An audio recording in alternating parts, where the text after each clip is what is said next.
Hi, everyone. Sorry, I was remembering the old time. I'd like to call to order this meeting of the Assembly Housing and Homeless Committee.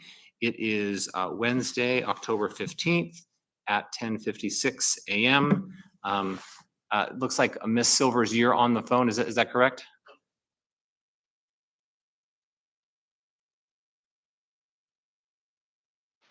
Yes, I'm on the phone. Okay, great. I think that the change in time could be the reason that we're not seeing anyone. But I think we should just go ahead and get started. And I'm gonna do a quick change to the agenda, and we're adding an update from our mayor. We're gonna welcome and thank you for being here. I know you have some information you'd like to share. So the floor is yours. Thank you so much, Chair Perez Verdia. I really appreciate you giving me a little bit of time this morning. I wanted to give the committee an update on the emergent MOA role in supporting the state of Alaska and the tribes in the Western Alaska disaster response. Just this morning, we received a request from the state to find facility space in Anchorage to temporarily house up to 1,500 people coming in from Western Alaska who have lost their homes. We all have been watching the news and seeing the photos and videos of this devastating disaster across Western Alaska, and it is heart-wrenching. As mayor, I stand ready to help in any way we can. Our Office of Emergency Management and Health Department are collaborating to find space right now for emergency housing. The Red Cross is bringing a national team today to support the effort, including the World Kitchen to provide food, cots, medical professionals, and more.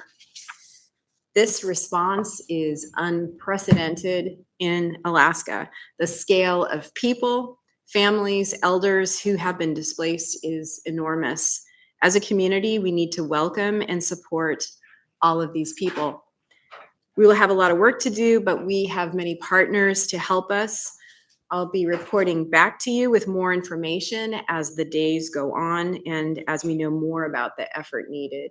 And I'm here with the municipal manager, Becky McPherson, and my chief of staff, Suzanne Fleet Green, who can help answer questions. Great. And so 1,500 people is the number that we have at this point. And are those, do we know if they're families? Do we know if they're individual adults? Do we know anything more about who's coming? Absolutely. It's a good question, Mr. Chair. What we know right now is that there's actually a total. So the ask of us, as the mayor noted, is the 1,500 people. There's an additional approximately 500 coming who will go directly to UAA today. This is the first wave of individuals who will be needing that mass shelter. What we know is that this is entire communities. So it's the entire composition of the community. It is families, it is elders, it is every member of the communities who've been displaced.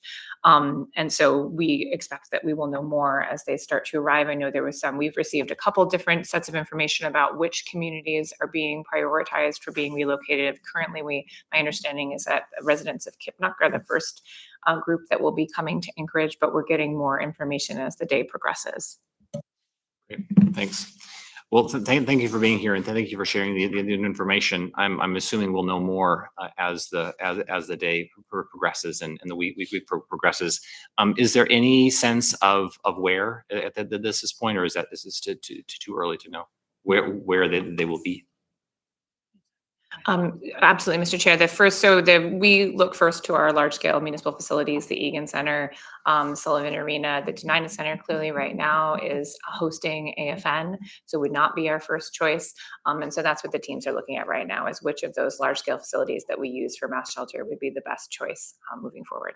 Great. And just one last question. If people want to help, if they want to donate, if they want to get involved, is there someone that they should be reaching out to provide any support or funding or anything else that would help? Here we go. Yes, another great question. And I know that our community always shows up when requests for help are put out there.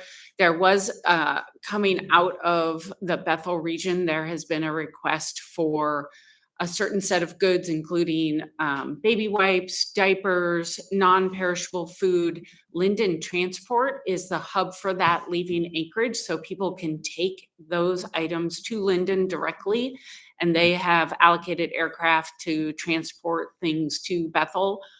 Here in Anchorage, there is a collection that is happening where people can drop things off over at the Denina Center as part of AFN. Same list of things, not perishable food. And right now they are good on clothing as well. We are also talking with tribal leaders to see what might be needed.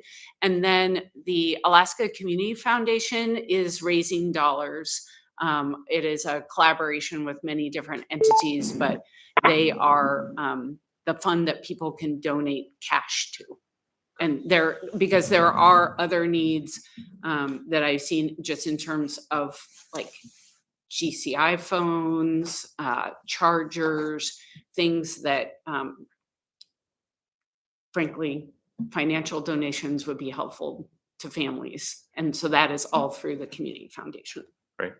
What might be helpful, I don't know if you have a point of contact at this point for all of that, but it would, I mean, one of the things we could do just in the meantime on the website for this committee is put some of this information in terms of how to contact Linden, how to contact the Community Foundation, that sort of thing, and until you have something up. So yes, Dean, you got a question? Oh, thank you. Sort of off topic, but for procedural and housekeeping matter, I just wanted to advise that I know you called this meeting to order, but we don't have a quorum.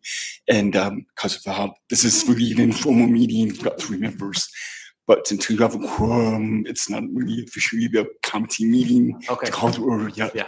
But I think that just means we can't transact business motions or giving direction, but we can take all these reports, as an informal meeting until we get a 4th person.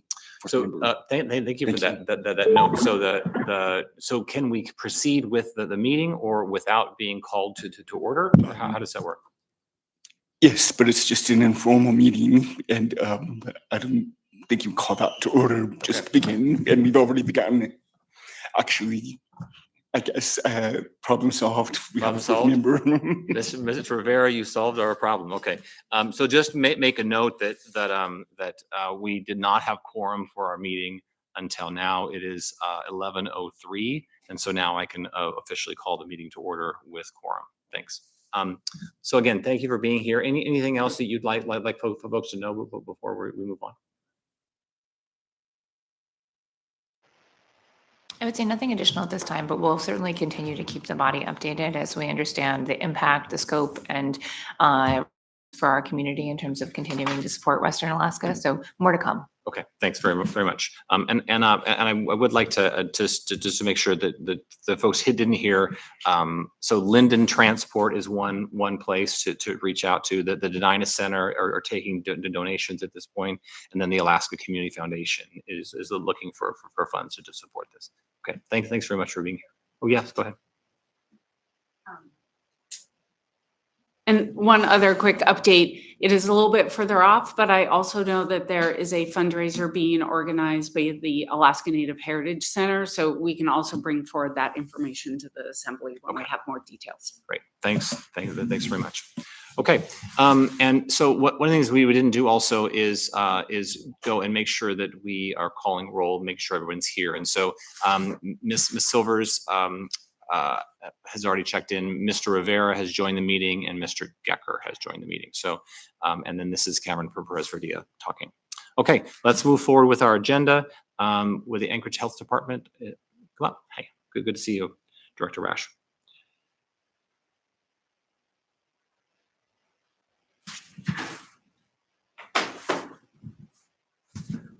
Welcome. Good morning. Thank you. Kimberly Rash, Anchorage Health Department. So today I'm going to update the body on 3 upcoming resolution memorandums that will be coming to the body within the next month. So I would say the next 3 meetings. The first one that we have is ICA. So we are dedicating some funds to the Institute for Community Alliances. ICA is the organization behind AKHMIS.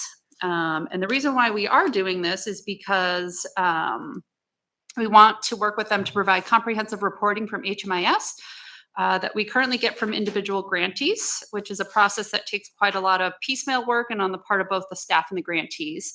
And so by contracting with them, we can get those, we can cut out the middleman and just work directly with ICA in getting that information. They are the unique entity that manages AK HMIS, and ICA can easily generate comprehensive reports that make the reporting process much more efficient and reduces AHD's administrative burden and the administrative burden for grantees. ICA will be generating reports for AHD. They'll create assessments that subrecipients will utilize in collecting data. They'll create a report that can be generated from HMIS to fulfill the health department's federal reporting requirements. They will work with the grantees that have to make sure that all information within HMIS matches the information in each subrecipient's household data files. They'll provide all training to subrecipient agencies on data entry, and they'll support the questions and needs of the subrecipients with their data collection. And so again, this is just an exciting opportunity for us to be able to contract with them so that we can get those reports and get the data. Great. Just one question. So the currently we get the a lot of our data from the Alaska Coalition and Homelessness, and so the reporting out of data and the management, that sort of thing.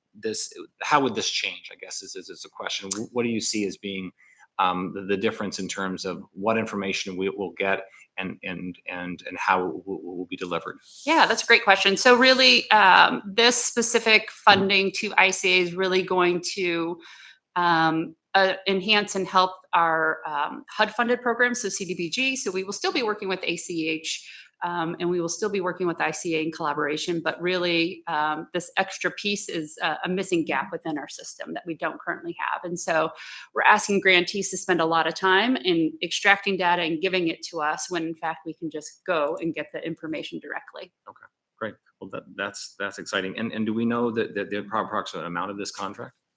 I believe it is, well, I may have to get back to you on that one. Okay. And when do you think that this is going to come before the body? This one's going to come in November. We're still drafting the ARAM on it. Great. Thank you. Yep. The next one coming to you will be coming sooner. And so this one is for the Anchorage Affordable Housing and Land Trust, AAHLT. The contract is a little over 100K. Okay, great. From CDBG funds. Thank you. Wonderful, thanks. So yes, so the AAHLT. So this ARAM will be coming to you, I would say, the first meeting in November. We are providing them funding in the amount of $550,000. This is part of our substantial amendment number 2 to the Home Investment Partnership, so the Home ARP allocation plan within our Community Safety and Development Program. And really what this is we're working towards an agreement with them to add funding for supportive services. AAHLT is the sole source for supportive services through the Home ARP funds, as it is the only entity that pairs both affordable housing and on-site supportive services. They utilize an integrated model ensuring that residents receive ongoing support while they remain in stable housing. And so this is another tool that we have in order to address the current needs that we're seeing within our community. So we're excited to partner with them and provide this funding for them if approved. Are these services in one particular location, or what are they spread out throughout town? Can you give us a sense of like where they will be delivering these services? Yeah, so they have several different locations. They have the Barrett, and then they have another location. It's not coming to mind, but it will be at their at those locations. That one, and then the one other one that I can't think of right now. And have we contracted with them before? Is this an organization that we've used in the past? We have a couple of years ago. We haven't recently, but we have in the past. And again, when do you think the draft of this will be out? So we can see? 11.4. So currently, right now, we have made the noticing public because it is a substantial amendment to our HUD plan. And so we have to have that public notice run, public comment period open during that time frame. So that's why we're shooting for the 11.4. Okay. So that can be shored up before the meeting. And so again, this is supportive services for those that are in housing currently, case management. Correct. Those kinds of things. Yes. Okay. All right, great. And the last one is a very exciting one that the administration, the health department has worked on for a little while now. It is a micro unit grant. And so the health department has been, or is the recipient of $400,000 through the Bloomberg philanthropies to be used for micro unit development.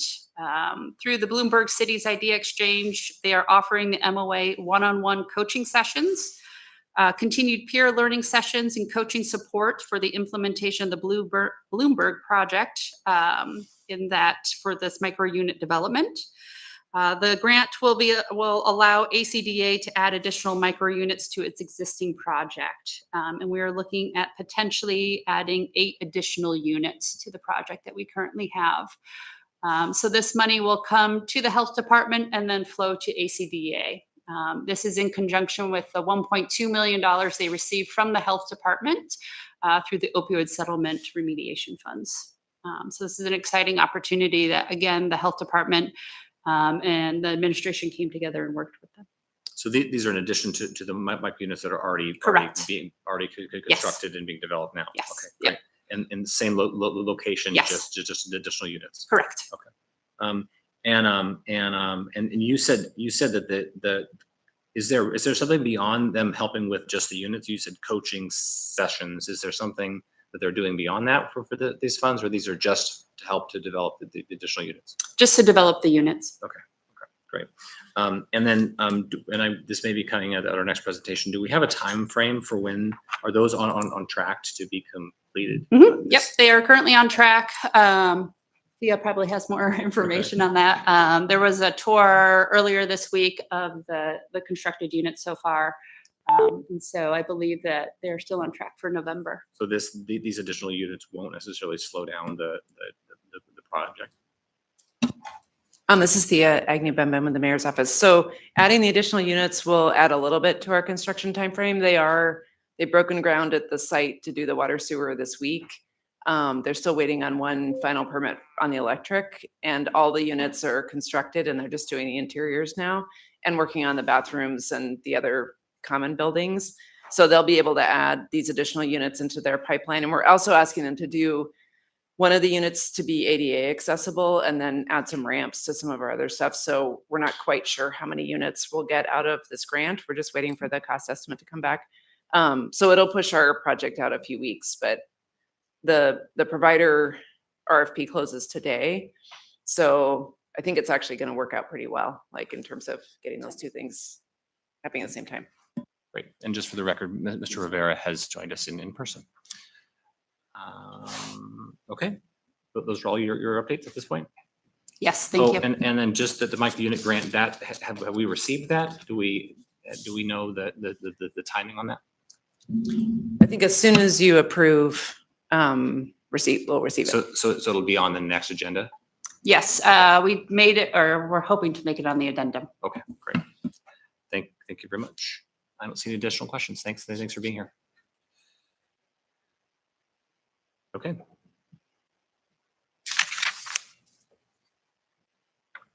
Wonderful. Okay, moving on to the mayor's office.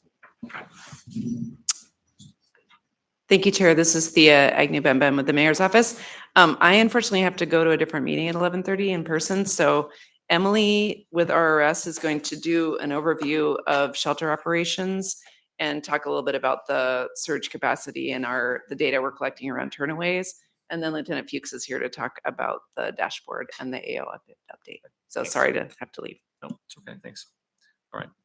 You can share your name for the record and you can go ahead and start. Thank you. I'm Emily Robinson with RRS, and I'm just coming to do a quick shelter update. We have been, for the past month, we've been operating at or near capacity every single night. We have been really intentional about maximizing our bed usage since we only have 300 right now. And so our number one objective has been increasing coordination and integration in between the shelter beds that we already have. At the Alex Hotel, we've been really trying to forward the individuals and clients that are ready for intensive case management so that we can more rapidly exit them to housing. That model has been working really well.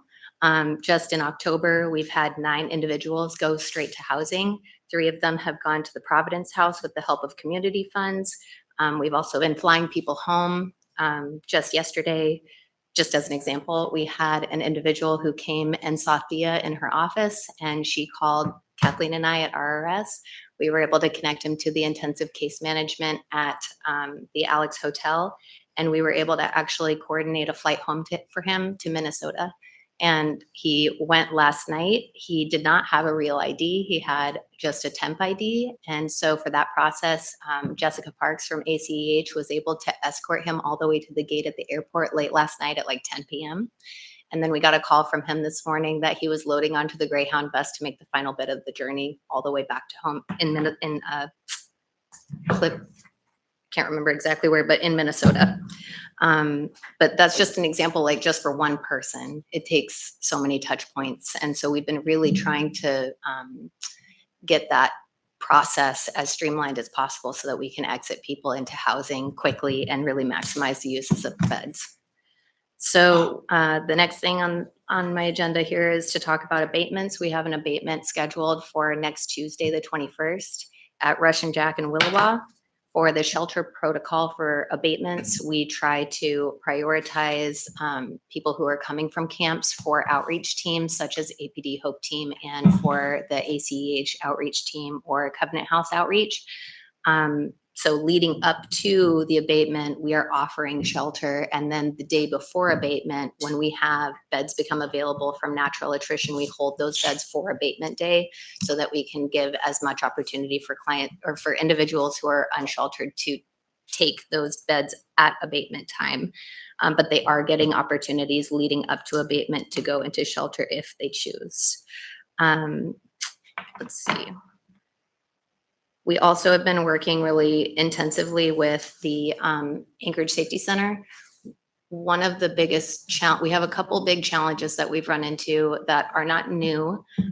One of them is that some of the clients that are in shelter are not always able to self-manage. So based off of mental health challenges, behavioral health issues, we have kind of developed a system internal to shelter where somebody will go to a certain shelter for a few days until they get banned because of a behavioral health issue. And then somebody else gets a turn, and then somebody else gets a turn, and somebody else gets a turn. We're shuffling these individuals from shelter to shelter. It's not a sustainable plan. It's just a plan that we've created just because we don't feel it's appropriate to leave them outside either. So we're trying to troubleshoot that behavioral health instance, but what we have used oftentimes with emergency providers is to be able to drop people off at the Anchorage Safety Center, even when they're not title. And so that's been something that we've really leaned on in the last month. They have not reached capacity at the Anchorage Safety Center one time throughout this period during this pilot. So we feel that it's been a successful model to be able to have that option when we're in a pinch and we have nowhere else to bring people. So can I interrupt you just for Yes. a second? So the that was I'm glad you brought that up, because one of the questions that I was trying to wrestle with is for those that either are banned from a shelter or don't want to go into a shelter once it's getting colder. Is that an option to say I want to go to the Safety Center to get warm and to just get off the street? What's the limitation we have at this point in terms of folks' ability to go there knowing that it's not a commitment to be at a shelter, but it's just a way to get out of the cold? So we aren't necessarily wanting to say warming because it's not a warming center, but because there are medical staff on site to be able, with like EMTs and everything with the Anchorage Safety Center, we allow walk-ups right now for people who need to warm up. that is something that's been quietly happening, and we have been allowing emergency providers such as MCT and anybody with AFD and APD to do drop-offs for that very reason. One of the things that we're trying to manage is not to necessarily open the floodgates of everybody walk in, because that site is not big enough for that level of capacity. Warming last year was getting numbers up into the hundreds, and they only have capacity for 45. So we want to make sure that it's a balanced approach. So the answer to you is yes, and Yeah. we don't want to completely lean on it as a warming site. Okay. Yes. I'll continue. The next challenge that we've been running into is that we've been getting a lot of individuals that cannot perform their activities of daily living independently. Our shelter system is not equipped with personal care attendants. We're not equipped with nurses. We have EMTs on site, but they are not meant to be doing activities of daily living for the clients. And so we've been really trying to troubleshoot what to do. We've reached a level of capacity for the ratio of clients that we have that can't be able to do their activities of daily living independently. To a point now where it's at a tipping point and we can't manage it internal to shelter. So we've been taking a multifaceted approach. Director Rash and Thea Agnew-Benben have been championing this drive to be able to address it, starting with trying to prevent inflow from hospital discharges, and then moving into working with the person-centered intake with the Aging and Disabilities Resource Center and Adult Protective Services. Shelter operators have been putting in reports for Adult Protective Services on a regular basis to be able to try and access those services for the clients to support them and give them the support that they need. We tried looking into getting PCA site, but unfortunately that service is not available for someone who doesn't have an address. And so Yeah. our clients don't qualify. Can you help me just to understand what you're saying? Yes. These are folks that are not able to do what? So eating, toileting, transferring, things of that nature. And are those folks that would be more appropriate in the complex care center, or are these other issues beyond that? So for complex care, they have to be able to do their ADLs to be able to be in that program as I well. see, okay. Yeah, so they would be more appropriate in an adult living facility I with see. supports. Yeah. Okay. But yeah, with that option, sometimes people take it and sometimes people don't, because they don't receive all of their funding for Medicaid. They only get to keep $100 a month. And so sometimes people will opt out of an ALF because they aren't able to have as much cash with them. Assisted living, Yes, the facility, ALF? yes, Okay. yes.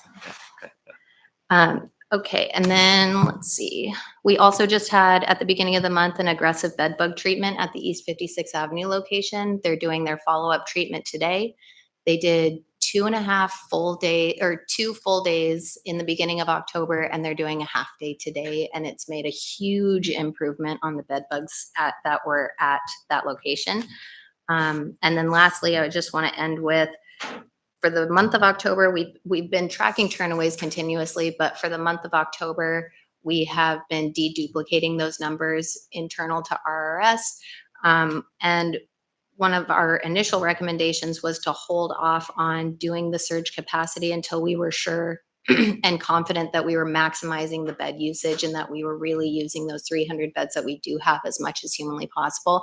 And now that we feel confident that we are doing that and we do have those systems in place, that we can move forward with surge capacity. One of the recommendations that Kathleen and I do have, though, is that instead of turning it on all at once, to potentially do maybe 10 beds at a time so that we can increase our system intensity with the bed capacity increase.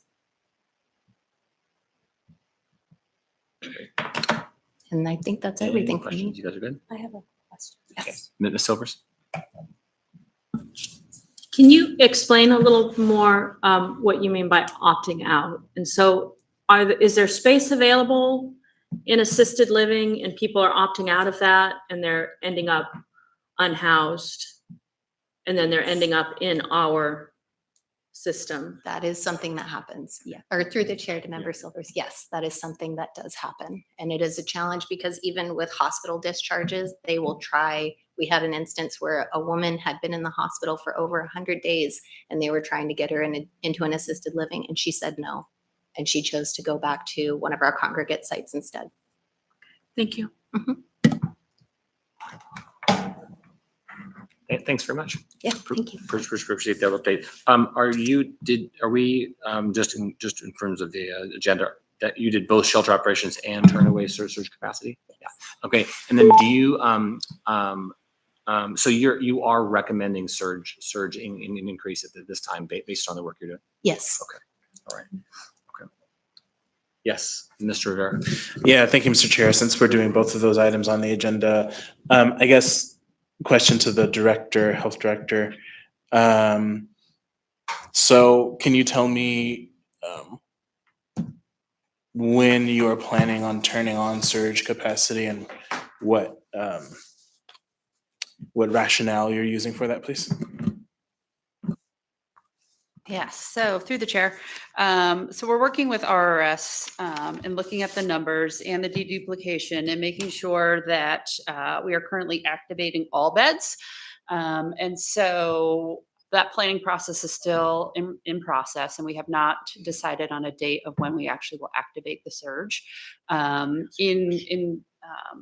What Emily just mentioned about doing the 10 beds at a time, I think will also assist us because, as we know, it would be a financial impact because it will cost us additional funds to increase the bed count. It would be 50, up to 50 and 50 each at each location, so it wouldn't go above that. So there would be a max of 150 at each location potentially. Thanks. I guess a quick follow-up. Where is the funding currently for that surge capacity? Where does that exist? That is what we are currently looking for.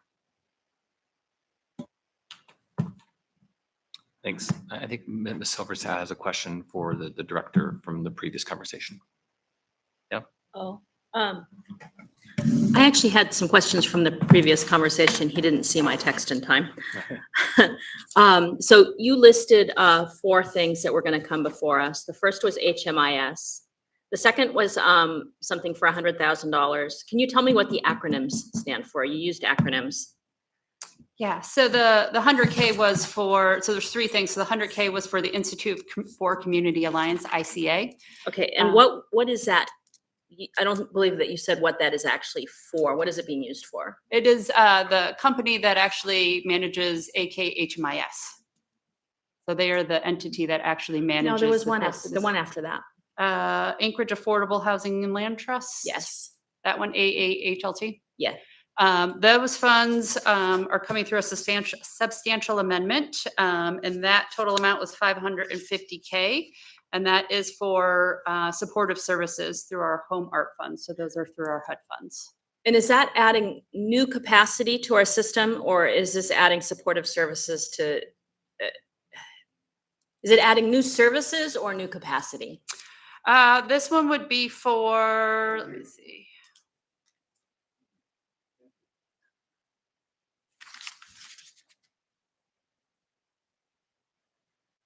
This would be for current capacity. So adding supportive services for current capacity. Okay, thank you. I think that was it. Thanks. And that's all for the items A1 and 3, shelter operations and turnaways. Okay, thanks for being here. Thanks for the update. Okay. Next up, APD dashboard and AO update. Welcome. Welcome. Thank you, everyone. Thanks for having us here. So the dashboard is live. It's been live for about a week and a half, roughly. It's up and it's accessible through the Anchorage Police Department website. You just go to divisions and it's under divisions at the bottom for a selection. Displays 2 things. It's displays some camping data. It also displays some data about the fires. So any fire arrests that we make, that's also captured in that. It is updated monthly. Can you tell us what can you describe to us what this is? Sorry, it says APD dashboard, but it's a specific dashboard, yeah? It is. So the dashboard specifically for the camping ordinance and for the fire ordinance, the new two ordinances that we brought that came to about here in the last couple months. And what the purpose is for us to provide a kind of a forward-facing transparency apparatus for citizens to go in and look at how much effort and how much progress we've made in various aspects of either enforcement or arrests, and also people who are in compliance. So you'll go in there and you'll see a couple categories. One of those categories is arrest, and the other one is compliance, or somebody that was given the opportunity to leave the area. We said, hey, you're breaking the law and you need to leave, and they said, okay, and then they leave. So that would be a compliance. It's something that the chief has been pretty adamant about getting out there, and we were able to get it out just a couple weeks ago. It took us a little while to get everything put in play and the technology built to make it happen, but it is live. So that's up and running. It is updated monthly. So it went live this month.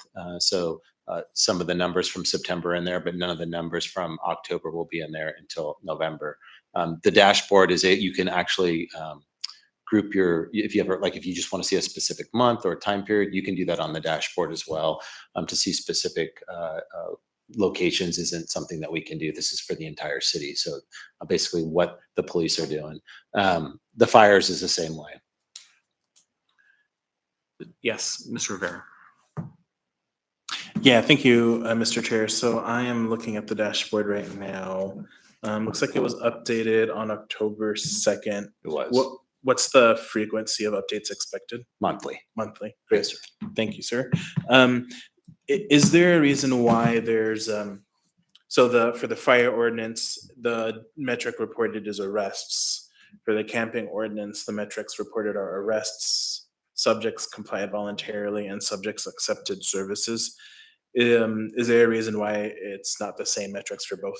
Absolutely. So we were able to build a pretty specific process and apparatus to support that process for the camping ordinance, just based on the size and scope and just the impact that it has to the police department. We needed an internal tool to manage that. That gave us a lot more ability to pull some data, additional data that we wouldn't be able to pull from the fire ordinance. So the fire ordinance is basically off of data systems that doesn't provide us the same level of fidelity that we can get from the camping ordinances.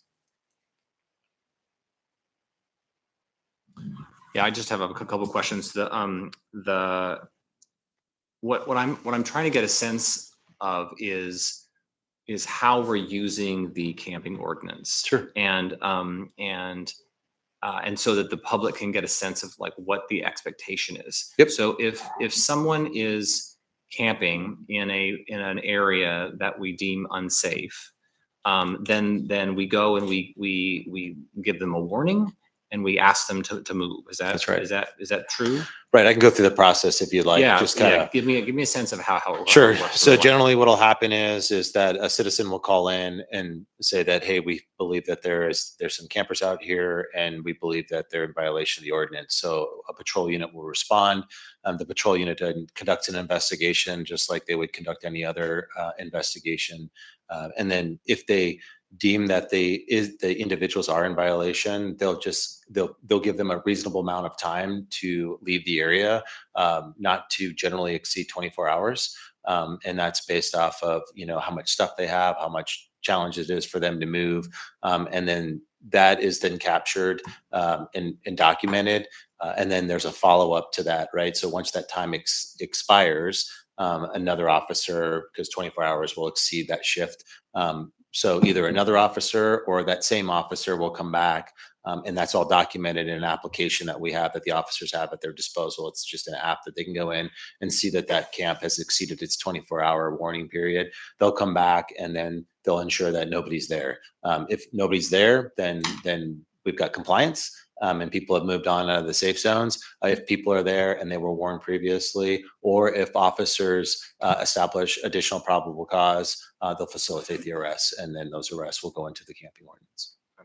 And then when these conversations are happening with folks, what is the relationship then to the Hope team or services or other options for them? Is that conversation happening as well? Yeah, those conversations are always happening. So anytime our officers are out there making contact with folks, they're giving information regarding housing and services. Probably not as much with patrol, but definitely with our impact team and our Hope team. There's a lot of smaller kind of camping. I don't want to call them camps, but campers that are kind of dispersed through the community. So it's a little bit easier for us to try to get one or two people into some sort of services versus a larger group of individuals. So those services are offered. The Hope team is consistently going out there and monitoring the app that our patrol officers are using and our impact team is using, and trying to get to those locations to ensure that people are getting services if they ask for them, or trying to get them some connection to folks that can provide some level of services. Sometimes folks don't want the services, or sometimes there aren't services available. Yeah. Do you want people to be reporting this? I guess my question is I'll use an example. There's a person that's set up right on the corner of A Street and 13th, and had it like built a little structure right on the path right there, right on A Street. And I guess my question is, do you want folks to call and say, hey, there's somebody out there that doesn't look safe? Is that what you're hoping that folks do? Yes. I think to manage expectations, we absolutely would like people for us to call 311 and say, hey, we believe there's a violation of the camping ordinance in this location. And if they can provide us with as much detail as they possibly can about what this location looks like, the folks that are there, what they look like, so that we can then send a unit out there to actually do the investigation. That's something that we want to make sure that the citizens understand, that is absolutely something they can do and should be doing.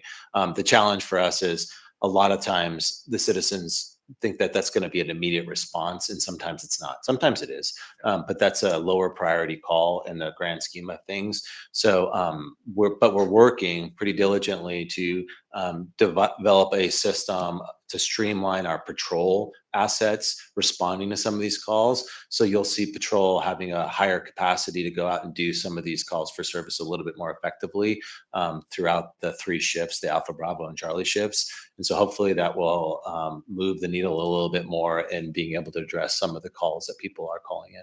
Yeah, because I think that I don't know how this sounds, but I had a conversation recently with someone that are we seeing somebody who's potentially in crisis and calling somebody to sort of say, are you okay? And to even create an opportunity for them if it's cold or there's an option for you to go indoors, whether it's a shelter or whether it's a safety center or something, so that is actually a compassionate call, right? It's a call because you're seeing something as opposed to telling on somebody, if you will, right? And so I guess the thing I'm trying to get really clear about is we want to encourage people, if you see people camping in places that look dangerous or in violation, that we want to encourage folks to do that, and that they will not just receive a police officer coming telling them to move on, but there would be an option for them to have a place for them to go, or shelter. Absolutely. If there's something available that we can provide them, we absolutely will. And we walk through that process with them. That's not always the case. One of the things that's been great with the safety center is that whole system that we've kind of shifted the focus of not only have to put titles in there. That's really for APD, right? And in AFD, that's where so the you focus could transport someone there. That's right. And we can take somebody there, and that opens up our ability to place people that otherwise may not have an ability to go someplace and get them at least safe for the night and warm. All right. Yeah. Okay, great. Because that was my experience. The ride along, I remember doing a ride along a while back, and someone it was really cold outside, and they were they were not able to go into a shelter because of their sort of state at that point. But they were able to. So this is a good option for them to be taken. It is. And it just gives us the ability to have another tool to utilize. Okay. And so the dashboard is up. What's the I mean, I don't have it in front of me. What has been your experience in terms of arrests? Have you been arresting folks or? Yeah, I think the dashboard shows there's 4 that since when it was posted on the 2nd, we've made more arrests since then. So there'll be increased numbers for next month. And I mean, we expected that. As we go through it, we want to make sure that we're getting compliant, especially in the safety zones. So you'll see those numbers go up a little bit, but our focus is compliance and not arrests. Like that's, getting people to understand like there are services available. And if they want to connect to services, we can make the connection. We can't guarantee all the services will be available at that point in time. But that doesn't alleviate the fact that they have to comply with the law. So they have to leave that area. Great. And then the other one, there's an AO update. Are you doing that as well? That's what we just went through. Okay. That's just the this AO, and just the update is that we are so we're refocusing kind of how our patrol responds. It took us a little time to get our feet under us exactly how we wanted to make sure this all rolls out, building some apps and doing some things that we needed to do to provide the right data to all of you. But we are moving forward, and the AO is being effective. And Right. Great. Okay. Anything else? That's it, sir. Okay. Thanks for your time. Okay, we've made it through our agenda. How many people in the audience are wanting to testify today? So we got one, got several. What's that? We already had it. Yep. It's combined. Yeah. Sir, if you'd like to testify, you can come on up. Can I come up? Yep, you can come on up. There's a seat for you right here. And so just go ahead and have a seat. Just the way we would do it here is that you'll have 3 minutes to talk and you can share whatever you'd like. And you can ask us questions, but we don't always answer the questions. So we just want to hear you. So Let me reiterate. I mean, I'm sitting here listening to what he said. I let me mean, get your name honestly- first, sir. Sir, Yes, sir. My name is Charles. My last name is White. And the people that are not representing him, I have a chance to speak before them. And I'm here to represent them. And I'm listening to what he said. And I've seen the city and they're complying or what they're doing or trying to clean the homeless. I sympathize and I understand that. But how far can y'all keep pushing and doing enough behind the result? I can see y'all move people from Davidson Park, my friend's helmet, and now I'm at community meeting, and y'all still ain't help nobody. He said he'd say what his compliance doing his job. I respect that. But how much can you keep pushing those that are less fortunate out there that don't have the means or aren't educated and can't have the means of getting there, or the door is slammed in their face? I'm sitting here listening to the rhetoric that this place costs here about what y'all concerned, what's the concern, but I don't see nothing. And I'm not homeless, but those that are homeless, they're still out there and they need our help. But what are we gonna do about it? We're gonna just sit here and talk about and keep going on the same years, or we gonna get in line and do something about it? Are we a part of the solution? My voice today is trying to resolve this problem. That's the only reason I'm here, and those that's out there. And it ain't like I'm on the street, but I could be one step from the street. Right. And those out there, I see my friends, and they want help. They got everybody in certain different bad luck for everybody. You could be ready tomorrow, you be down. I can voice it as a community. Help those that have one. Don't just come in here and just sit and talk about it. Are we going to solve the issue? I mean, I'm listening to what y'all saying, and I'm politely for what you're saying. But are we going to solve the problem, or are we just going to talk about it? Here, we're here today to talk about and what just been said, and leave here nothing been done. You know what I'm saying? And here, just to reiterate, when I say repeat, as an officer, you say, I understand your plight, and you trying to patrol the area, but some people ain't got nowhere to go. Or you know what I'm saying? They're not choice wanting to be there, and those are good people. And know you got to do your job, and you have to say no, and I understand that too. But it's like, everybody that don't fit in that category. I see a lot of good people that are homeless that have the means that you have, but there's certain things that they don't have it now. So my place this here, we got to stop talking about it and do something about it. I mean, I go to community meeting and I guess I'm a rebel without a call. And I see this here, but I ain't seeing no result. We come here, y'all sitting around listening, but ain't nothing still being done about it. And when y'all leave here, you may go to a beautiful home, nice car. What about those that are out there that ain't got nothing? That's what my cry is about them. It's not about me. It's about those. Every time I look at my brother or my sister, it don't give them this, and they homeless. Yep. Yeah, and my plea is for them, and that's why I'm down here. They can't come, but I'm here for them. Yeah. And the street they'll cry. They want help. Sir? They need help. Hey, sir. Yeah. Thank you for being here. Yeah. Thank you for testifying. We appreciate it. Your time's up. But- Thanks for being here. Yep. Okay. All right. Who would like to come up next? Would anybody else like to testify at this time? Oh, yep. Come on up, sir. Okay, if you can share your name for the record, and you'll have 3 minutes. My name's Brian Vaughn, and I must be a statistic on the dashboard because I've been arrested twice. And all I've done is shelter in a community where there is no shelter space. There's no beds available in no shelter. You're talking about opening up another 100 beds? I passed 100 people just walking to the bus stop this morning to come down here. And yet I have officers on my doorstep every day telling me that I need to move along, that I'm trespassing. Right now I'm set up in a freaking city park where I don't want to be. I was on some military land outside the military gate, got arrested out there twice for trespassing. And there's no bed space available. My name's on the waiting list to get in. I've got a service animal. Nobody's got nothing, no facilities that with the people with their animals. And it just makes me madder than hell that I can have a police officer on my doorstep to arrest me for self-sheltering in a place. $300 million since 2019. Snow's coming down the mountain, people. Snow's coming down the mountain. It's going to happen. It's going to be ugly. Thank you, sir, for being here. Would anybody else like to come up to testify this time? Come on up. You My can name's Randy. Hi, Randy. Thanks for being here. You have 3 Thank minutes. you. Yeah. So I just now left the shelter to try and get a bed.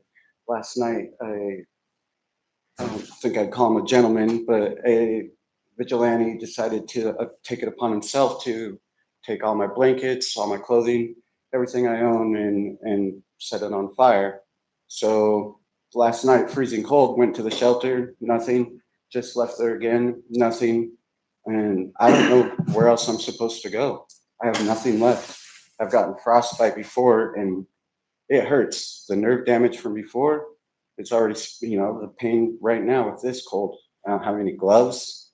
There's no help coming out anymore because, they're not going to interact with us because we're in the wrong. I've watched a young girl with her toddler sitting there crying, not knowing where to go, and didn't want to get in trouble, so she wouldn't seek help. And so she sat there. Finally, OCS showed up a week later, and she loses her child. But she didn't know what to do. She didn't know where to go without getting in trouble. Those are the ones that are hurting the most. And I don't know where to go. I wish I knew where to go right now because I just left the shelter and there's no beds. And I don't want to be the statistic of one of those that die. I want to be a success, but I need a direction to go in because I don't know where to go. I'm asking, begging for some direction right now on where to go. Yeah, and sir, if you would stay at the meeting after, I'm happy to talk with you as well. And I think there's someone right in the back that we want to talk with you as well. Yep, thanks. Would anybody else like to testify at this time? Yep, come on up. I'm behind the post. All right, you come up right here and have a seat in the chair. Yeah. And you can share your name for us, Yes. and you'll have 3 minutes. Thanks. Yeah, Karen Barnard. I am the result of an illegal eviction that nobody has helped me with. all of those funds that HUD gives to Alaska Housing just sat in the bank account, no help. I've been turned down for 3 apartments. Why bother applying for more? I have been into 4 different shelters, and it was very difficult, months of waiting for all of them except one. I've asked for a solo room. I am high risk of everything. I've gotten sicker in the shelters. Every shelter has refused a solo room, which I think should be interesting to our city attorney, because Department of Justice and HUD has issued technical papers that require city governments to honor reasonable accommodations for disabled people, but they're being violated left and right. In fact, we're not even told we can get one. I've gotten 3 RAs, reasonable accommodations, and the shelters have all ignored them. So I'm couch surfing. I go look at Captain Cook Hotel, $218 a night. The double occupancy shelters, they get $20 a night for a room. Why aren't I being just put at the Captain Cook and call it good? They got the same dinky fridge and have access to a swimming pool to do my physical therapy that I can't afford to. So I've waited since December 2024 for a solo. I've been booted out of complex care twice because they're tired of listening to me. Their staff is not trained. When I left in August 1st, I had COVID. They were supposed to help me take my stuff out, and the woman just left me there and forced me, oh, I'm not helping you. Yeah, and I have many serious health conditions. When I got COVID, I couldn't even get a N95 mask at complex care. And a couple of weeks ago, I couldn't go back to talk to people at the shelter because the whole shelter was in lockdown due to COVID. So we got some problems. I talked to the health department. They don't oversee operations, so they're only on physical facilities. MASH, I got a room over there last week. I go over there. The roommate is traumatized and yelling at me. I go to the lunchroom on the way back, mouse running down the hall. I got overrun at my last apartment by 40 plus mice. And then there's bed bug treatment on every door. I couldn't stay that night, and I told the manager, and I said, when you're done with your treatment, call me. And I also said, I need a solo room. Oh, we can't do that. So thank you. Thanks, ma'am. 1%, one bed is 1% of the 100-bed facility at MASH. So it's not a huge, it's certainly cheaper Thank than, you, ma'am. Thank you. Thanks for being here. Thanks for your I testimony. still need a solution. Come on up.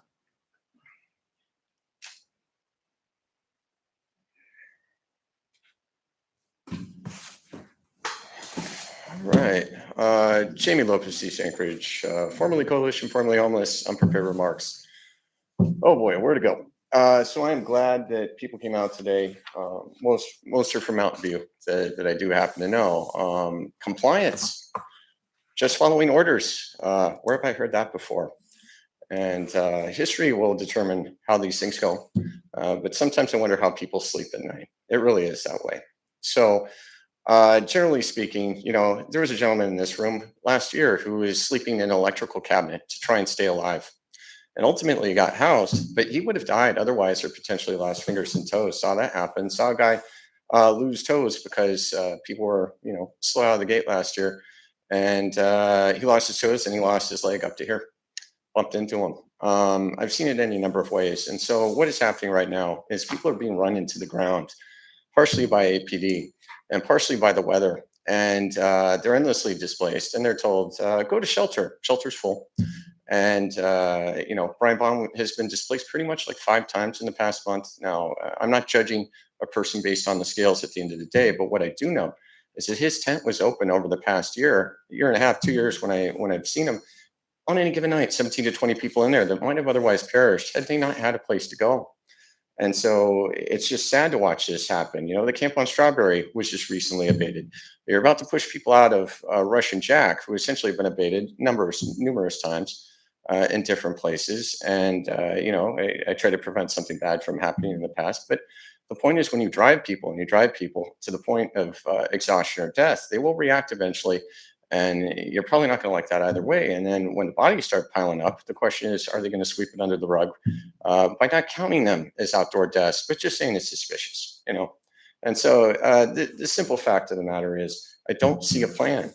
DEA does not have a plan for all these people that are outside, how to support people, how to keep them alive. And that starts with saying, okay, there's not enough shelter. We cannot say, you cannot create shelter, because what's the outcome then? You just die.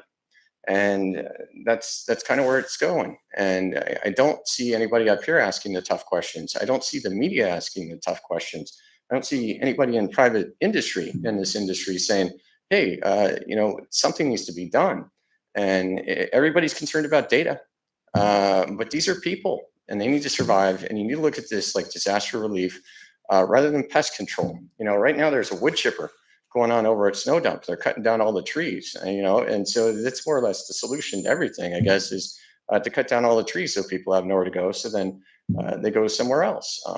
It's tough saying that. There's only one place in town that I know that you can go technically outside the scope area 2025-74S2. And the second somebody does something wrong, they'll probably close that down too.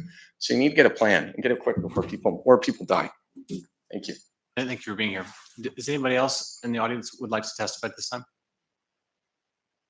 Is everybody on the phone? You can see? No? Okay. Last call? Anybody? Okay. Anything from members? Nope. Okay. Thank you for being here, everybody. This meeting is adjourned.